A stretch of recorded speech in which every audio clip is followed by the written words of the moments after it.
대면하니까 좋겠던데요. 네.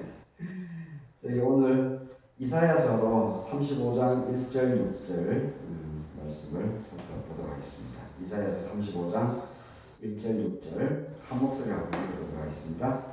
광야와 메마른 땅이 기뻐하며 사막이 백합화 같이 피워 즐거워하며 무성하게 피어 기쁜 노래로 즐거워하며 레바논의 영광과 갈멜과 샤론의 아름다움을 얻을 것이라.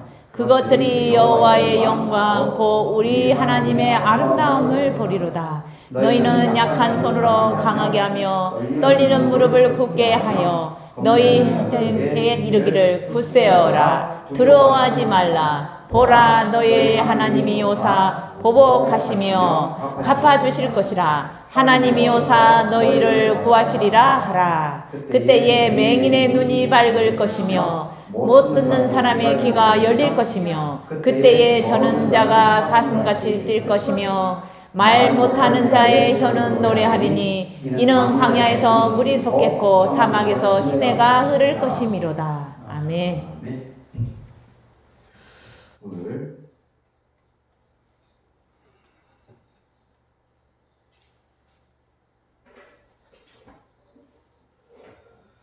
오늘 이 말씀으로 이 본문으로 갈개골에 생기가 넘치리라, 갈개골에 생기 넘치리라 이런 제목으로 말씀을 나누고 그리고 저의 활동 갈개교회 18년 목회에 대한 부분들을 여러분들에게 좀 나누어 드리도록 하겠습니다. 교회 이쁘죠? 좀 초라하지? 월요일 감자 캘 때 날이 너무 좋아가지고 제가 찍었습니다. 감자 캘 때? 네. 먼저 제가 2005년 6월 30일 날 오후 5시 반에 교회에 이삿짐을 내렸습니다. 그래서 세 번째 부교육자를 전주에 있는 중산교회에 있는데 거기서 목사 안수를 3월 18일 날 받고 임지를 이쪽으로 그 전주 시내하고 두 군데가 임지가 났었는데 선배님들이 지금 한 분은 해외 선교사가 있고 한 분은 지금 저쪽 친안에서 목회를 하시는데 그 두 선배가 이제 같이 저를 태워가지고 이렇게 두 군데를 같이 답사를 하자고 하더라고요. 그래서 두 군데 갔다 와가지고 그 선배들이 하는 얘기가 두 사람이 여기 시골이고 그러지만은 전주 시내보다 거기는 이제 막개척한 교회고 그보다는 시골 교회가 좋을 것 같다고. 시골 교회 갈개교회도 쉬운 것은 아니지만은 이 교회에서 목회를 하는 게 추천하시더라고요. 그래서 제가 선배들 제가 뭐 그 경험들이 별로 없으니까 선배들 말을 이제 마음으로 받아가지고 여기 이제 갈기에 안착하기로 했습니다. 그래서 그때 이제 이 교회를 둘러보고 이제 교인들은 모르죠.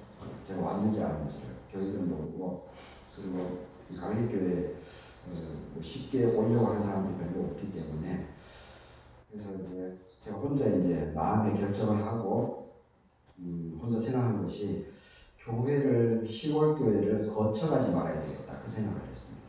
어떻게 이제 상황이 어떠하든지 간에 대부분 사람들이 시골 교회를 정거장으로 많이 생각을 하죠.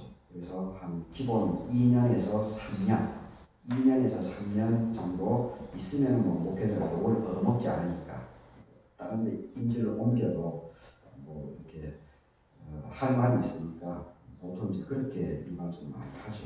근데 저는 그렇게 하면 안 되겠다 그 생각이 들었습니다. 이유는 두 가지인데 첫 번째는 제 스스로가 조금 그 부분을 받아들이기가 좀 힘든 부분이 있고 그리고 또 한 가지는 교인들이 또 상처를 받을 것이다. 목회자들을 좀 신뢰하지 않을 것이다. 그런 생각 때문에 저는 장기적으로 이렇게 할 그런 생각을 갖고 있었습니다. 그래서 제가 와서 이제 그래서 이제 제가 농촌교회, 시골교회 자립이 안 되는 교회를 대안이 뭘까 그런 생각을 해봤습니다. 시골교회를 목회자들이 장기적으로 하지 못하는 이유는 저는 두 가지밖에 없는 것 같습니다. 지금까지도 보면 첫 번째는 목회자의 생존권 문제입니다. 생존. 자립이 교회는 전부 다 100% 헌금으로 유지되지 않습니까? 근데 시골 교회는 이 사례비가 따박따박 안 나오는 거죠. 따박따박 안 나오는데 그것이 가장 큰 문제가 될 것 같고, 그리고 두 번째는 자녀 교육, 자녀 교육에 대한 부모야 뭐 사명감을 가지고 선택을 해서 견딜 수가 있지만 그 자녀들에 대한 부분은 쉽지 않지 않습니까? 그래서 이 두 가지 문제가 가장 크게 생각이 들어서, 그래서 이 교회를 자립을 하고 생존권을 확보하기 위해서 뭘 해야 될까 그런 생각을 하기 시작했습니다. 그래서 농촌을 상징하기도 하고 농촌 이미지가 나면서도 생산을 할 수 있는 게 고민하다가 청국장을 하면 좋겠다 그 생각했습니다. 청국장.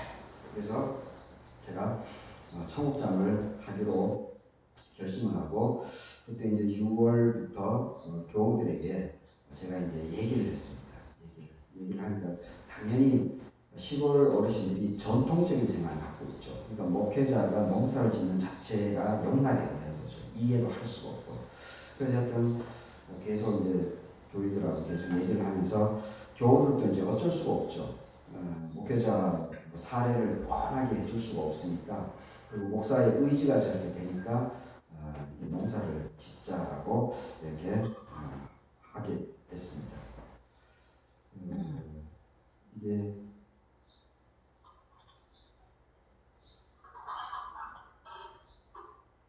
한참 뒤에 이게 청국장 이야기인데 그래서 2006년도에 지금 300평, 지금 이제 고속도로 확장돼서 기계가 들어갑니다. 근데 그 기계가 안 들어가는데 지금 이제 소쟁기로 제일 위에 보면은 소쟁기, 지금 권사님이 작년에 돌아가셨는데 이 소쟁기로 해가지고 이제 어르신들하고 이렇게 콩농사를 지었죠. 네, 콩농사를 지었습니다. 그래서 하여튼 제가 워낙 사진을 많이 찍으니까 이 콩 땅 일구는 것부터 모든 것을 사진을 다 찍어놨죠. 다 찍어놓고 정액이 그 음소거 워스트가 있으니까 음소거 안 돼. 음소거 여기를 못 해야 돼. 정액이 김정기 부장님이 네. 그게 아니라 정액이 부장. 그래서 하여튼 콩농사를 하고 사진도 다 찍고 이렇게 해가지고 이제 판매를 해야 되니까 판매할 수 있는 정액이가 말하는 대표님이 공동으로 들어야 돼요. 이거 어떻게 하지?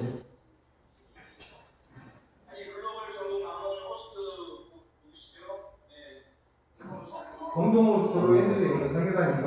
하면 제가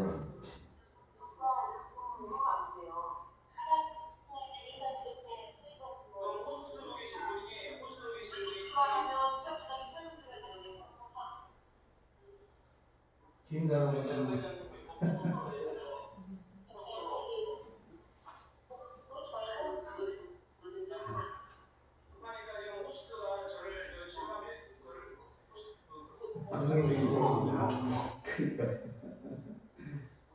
내가 전화할게. 진행하세요. 제가 안 돼. 거기 야외 거죠. 그래서 콩농사를 짓고 농사를 다 하고 청국장을 만들었는데 이게 판매할 길이 없어가지고 제가 지금 이제 워낙 이제 소셜 네트워크가 발달돼가지고 페이스북이나 이런 게 이제 홍보가 잘 되지만 그때만 하도 이제 그게 없었죠. 그래서 제가 총회 홈페이지에 이 농사 짓는 과정에서 청국장 생산하는 이 모든 과정을 사진을 50장을 쭉 올려가지고 홍보를 했습니다. 홍보를 했더니만 사람들이 야 강경옥사 참 대단하다고 멋있다고 수고 많이 했다고 칭찬들을 많이 하시더라고요. 칭찬들을 많이 했는데 청국장 사준사람 한 사람 없어. 청국장을 사주면서 칭찬을 하세요. 수고했다 멋있다는 얘기를 많이 있는데 청국장 한 사람도 안 사줬어요. 그런데 이제 사건이 벌어졌는데 12월 제가 11월 말에 12월 한 2, 3일 정도에 올렸던 것 같아요. 근데 한 10일 한 달 그 어간에 사건이 일어나기 시작하는데 거기에 김경조 지금 이제 장로님이 되셨어요. 지금 이제 통합지교를 다니시더라고. 서대문 서울에 있는 교회를 다니시는데 이분이 이제 전화가 온 거예요. 갈개교회 강기영 목사님이세요? 네, 그렇습니다.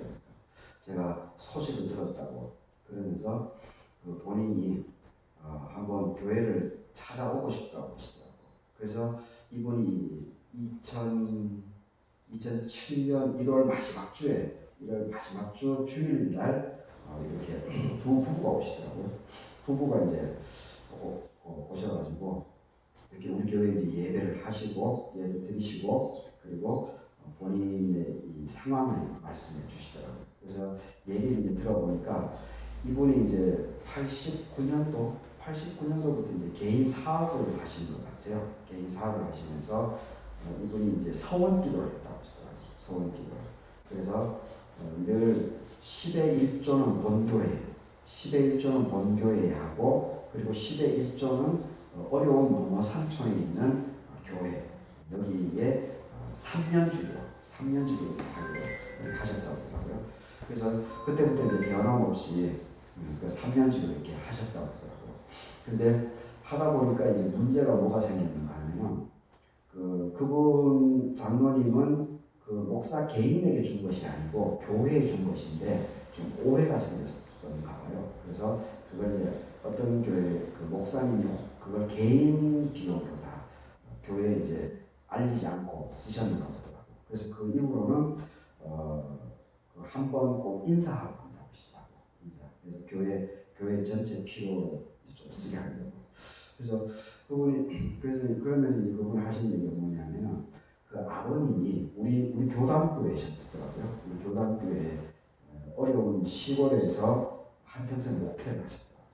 그래서 이분이 이제 아들로서 아버지의 것을 보면서 많은 이렇게 그 생각이 있을 것 같아요. 그래서 내가 어떻게 인지 좀 돈을 벌면은 어려운 교회는 어떻게 했는지 내가 좀 내 11조, 그러니까 10의 2조를 하시는 거예요. 본교회하고 어려운 농어 산촌교회. 그래서 이분이 하고 가셨어요.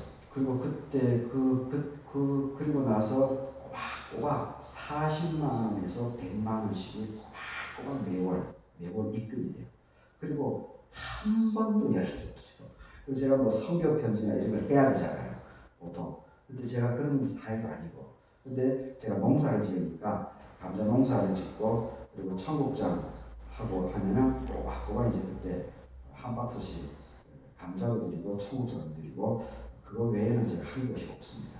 그리고 뭐 연락도 없으시고 전혀 이제 괜히 막 전화 주면 제가 부담이 되잖아요. 근데 그런 게 하나도 없고 그럼 너무 참 편하더라고요. 그리고 이제 3년이 됐습니다. 3년이 돼가니까 그분 11조가 우리 교회 재정의 한 75%를 차지하거든요. 3년이 만기가 차면 그게 떨어지면은 이거 어떻게 할지 고민이 된다고. 인간인지라 한 번도 연락 안 하고 제가 그랬는데 3년 다가가는 그때 9월 여름 지나고 9월 되고 하니까 어떻게 하지? 그래서 처음으로 그 장로님이 전화를 했어요. 장로님, 우리 상황이 이런데 3년만 더 해주시면 안 되겠습니까? 그래서 장로님이 네, 한번 기도해 보시오 하시더라고요. 그러다가 11월에 장로님이 한 통을 더 해주셨어요. 6년 동안 2007년 7, 8, 9, 10, 11, 12 2012년까지 40에서 100만 원을 다 이렇게 다 보내주셨어요. 여튼 그 사건이 김경조 장로님의 그 11조 사건이 있었었고 그 청국장 하고 나서 그리고 또 하나는 그 하루는 보니까 이분이 김현조 집사님이에요. 그 사모님 강미자 사모님. 제가 카페에 정리해놨다가 이분이 어떻게 보시고 좀 내려달라고 하시더라고요. 자기 좀 알리지 말라고 그러시더라고요. 그래서 제가 이거 내렸는데 여기 이제 진봉준 목사님인데 어느 날 또 김경률 집사님 전화가 오고 나서 며칠 뒤에 국제전화가 왔더라고요. 저희한테 국제전화 올 사람이 있는데 여튼 국제전화 이상하다. 무엇이? 그래서 제가 이제 전화를 받았어요. 전화를 받았는데 보니까 이 독일에 계신 우리 선배 목사님이시더라고요. 그 한인교회 목회를 하시는. 그래서 이분하고 이제 통화를 하게 되는데 그 이분이 말씀이 본인이 이제 그 독일에 있지만은 거기서 늘 그 두 가지 신문을 본다고 하더라고요. 두 가지를 보는데 총회 홈페이지, 우리 교단 총회 홈페이지를 하루 안 빠지고 보시고 그리고 뉴스엔조이 그 인터넷 신문을 늘 보신다고 하더라고요. 그래서 제가 올리고 나서 그때 이제 총회 홈페이지에 올라간 제 그 글을 본 거죠. 그리고 이분이 또 보니까 군산에 있는 우리 교단 인피교회 출신이더라고요. 고등학교 때까지 농사도 직접 지으시고 막 그렇게 하셨더라고요. 그리고 이제 해외 독일에 가 있으니까 늘 이렇게 자기 그 시골교회, 그 군산 인피교회 그것이 늘 이렇게 마음에 있는가 봐요. 그래서 하필이면 그때 이제 제가 그걸 올렸으니까 그 진봉준 목사님의 마음에 감동이 일어나신 것 같아요. 그래서 교인들하고 얘기하고 하시다가 교인들하고 이제 어느 정도 합의가 되어가지고 결정이 났기 때문에 저에게 전화를 주셨더라고요. 그래서 독일에서 매달 200유로씩 우리나라 돈으로 24만 원, 5만 원 그 정도를 매년 보내주시기로 하셨어요. 그래서 2년 동안 그걸 보내주셨어요. 2년 동안. 그리고 그 교회가 이제 그 유학생, 그 많은 쪽에 음대가 좀 있다고 하더라고요. 그래서 음대생들이 유학을 많이 합니다. 그래서 그 유학생들 중심으로 교회가 꾸려진 것 같습니다. 그래서 그 교회 상황이 안 좋다고 2년 정도 하시고 이제 하지 못하셨는데 그리고 나서 이제 이 목사님이 대안을 마련해 주셨어요. 유학 마치고 국내로 온 그래서 성가대 지휘도 하시고 그리고 음대 출강도 다니시는 그 김병환 집사님이라고 하시는 분을 연결시켜 주셨습니다. 그래서 그분이 재작년까지 변함없이 25만 원을 매달 교회로 이렇게 보내주는 그런 사건이 있었습니다. 그래서 하여튼 이 청국장이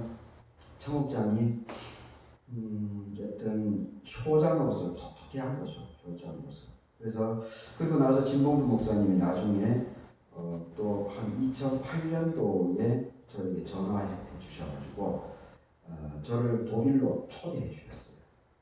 그 7월 보름 정도 초대해 주셔가지고 독일하고 프랑스하고 스위스 종교개혁지를 제가 탐방할 수 있는 그런 기회가 있었습니다. 비용은 그 교회에서 다 대주시고 하여튼 너무 유럽을 그때 처음 갔는데 너무 감사한 그런 일들이 있었습니다. 그리고 나서 뉴스엔조이, CBS, 박유진 PD, 그리고 국민일보, CGN TV, 그리고 C채널 이런 곳에서 계속 취재 영상 담으려고 하는 그런 것이 계속 쏟아지기 시작했죠. 그리고 2011년도에 제가 이제까지 돈을 하나도 안 썼습니다. 제가 사례비를 못 받았음에도 불구하고 돈을 다 모았습니다. 그래서 2011년도에 이제 교회 리모델링하고 저 뒷채도 이렇게 사고 짓고 이제 그런 일들이 있었습니다. 하여튼 청국장이 가져온 기적이죠. 청국장이 가져온 기적.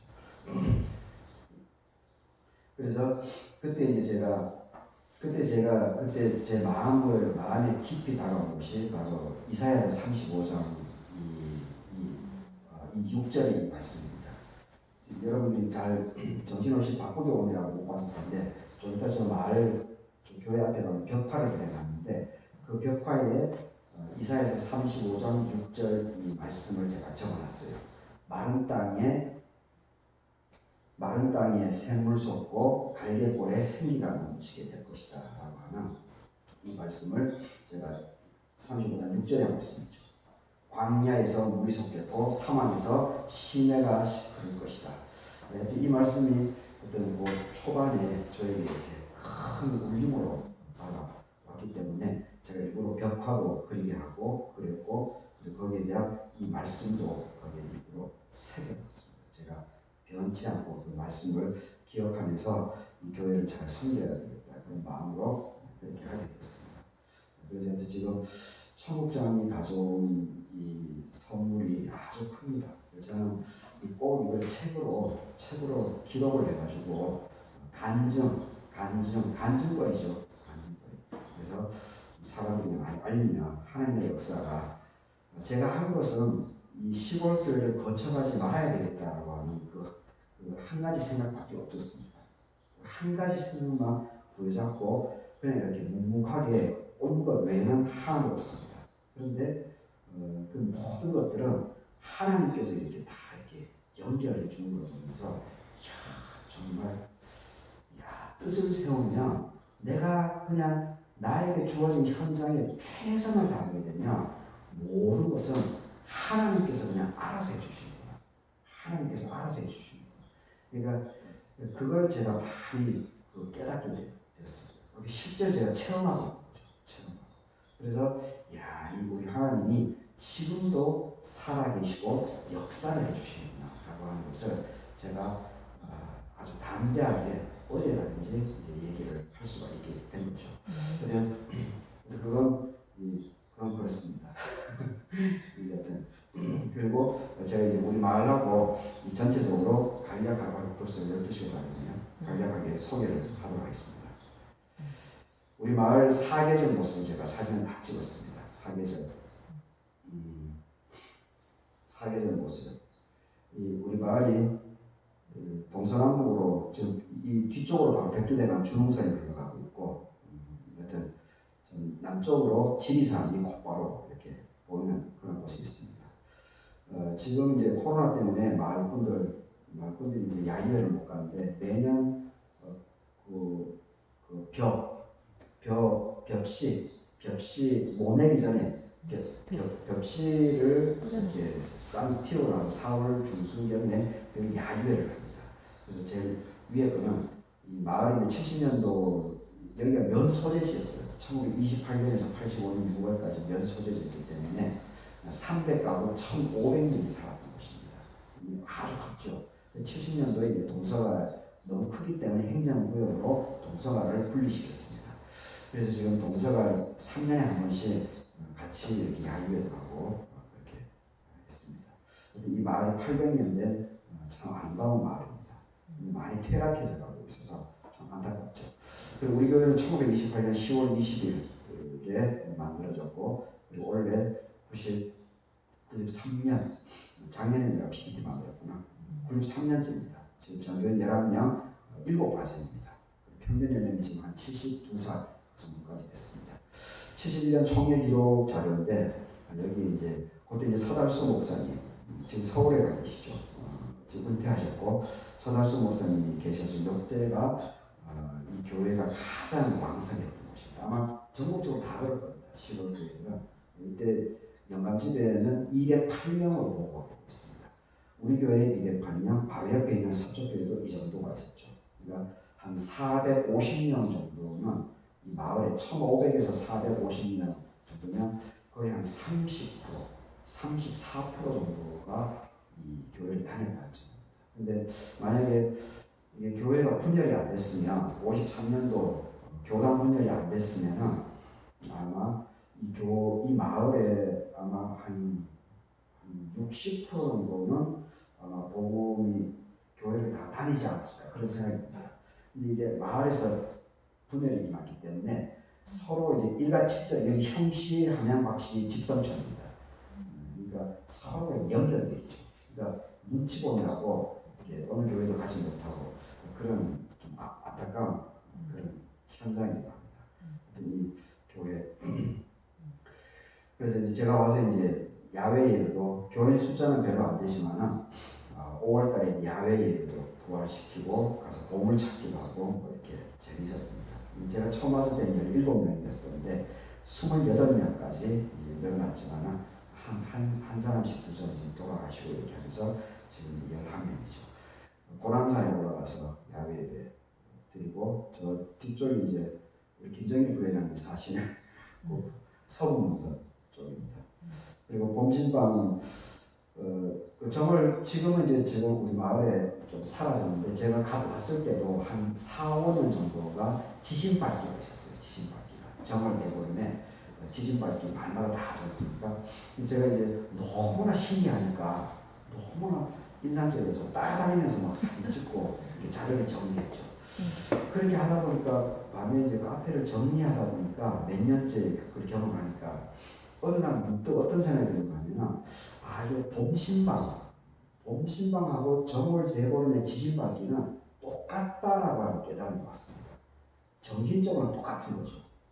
형식은 다르지만은 그걸 우상숭배라고 얘기를 하지만은 저는 그 정서가 똑같다라고 생각이 들더라고요. 그래서 그 이후부터 그런 깨달음이 들어가지고 저는 사실 봄신방이 도심교회는 뭐 상관이 없죠.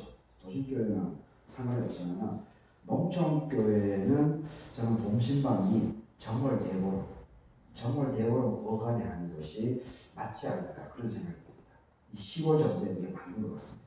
그래서 그 이후부터는 봄신방을 코로나 때문에 하지 못하고 있지만 봄신방을 늘 정월 대보름 그 주간에 하게 되는 그런 계기가 되었습니다. 그래서 저는 이거는 신학적으로도 저는 잘 정리하면 이건 맞을 것이다 그런 생각이 듭니다.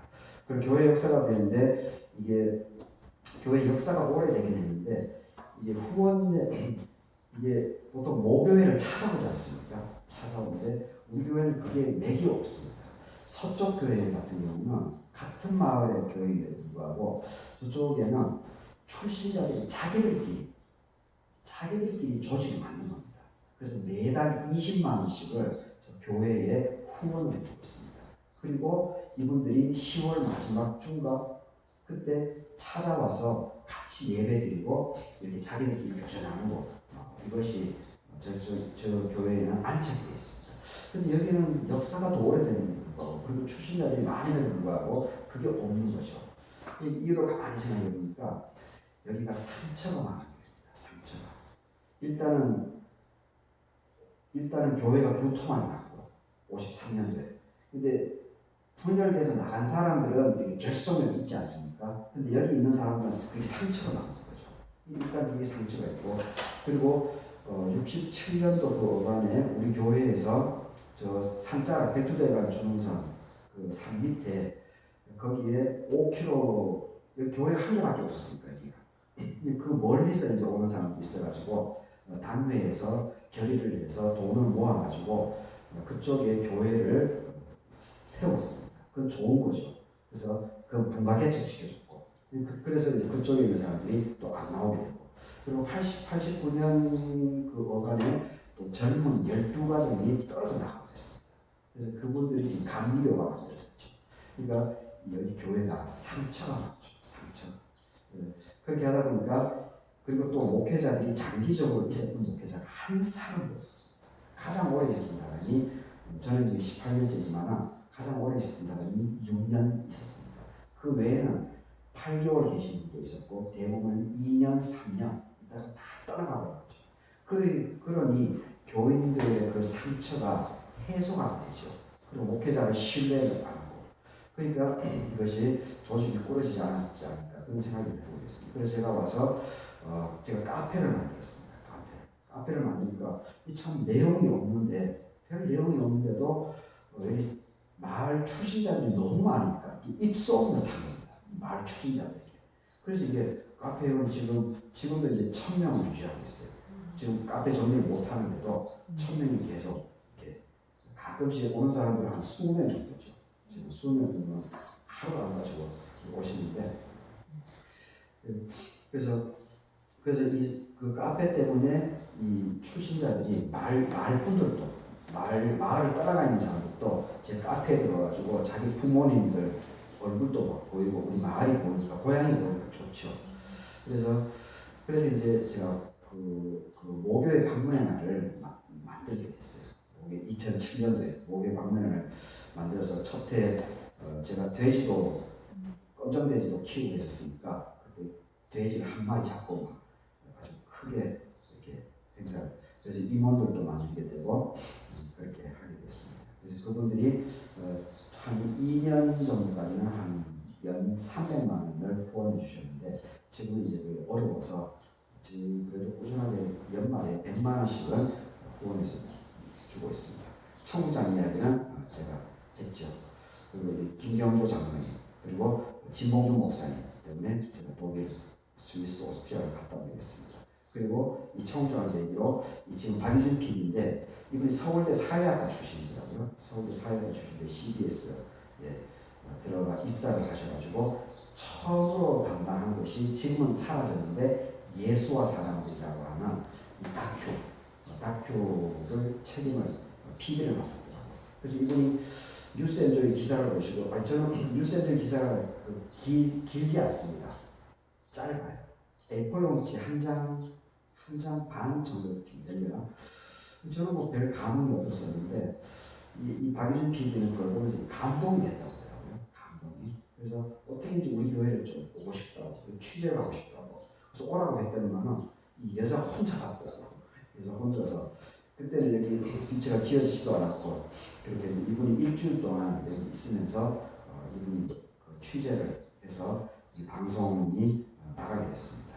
그래서 그때 청국장 그때만 해도 이제 지금 저 사과밭 2,000평이 없었을 때인데 2,000평이 없었을 때인데 그때 콩이 자리가 안 됐어요. 겨우 한 300평 이 정도로 콩 농사를 짓고 그랬는데 이 박윤 PD 이 방송이 12월 2007년 8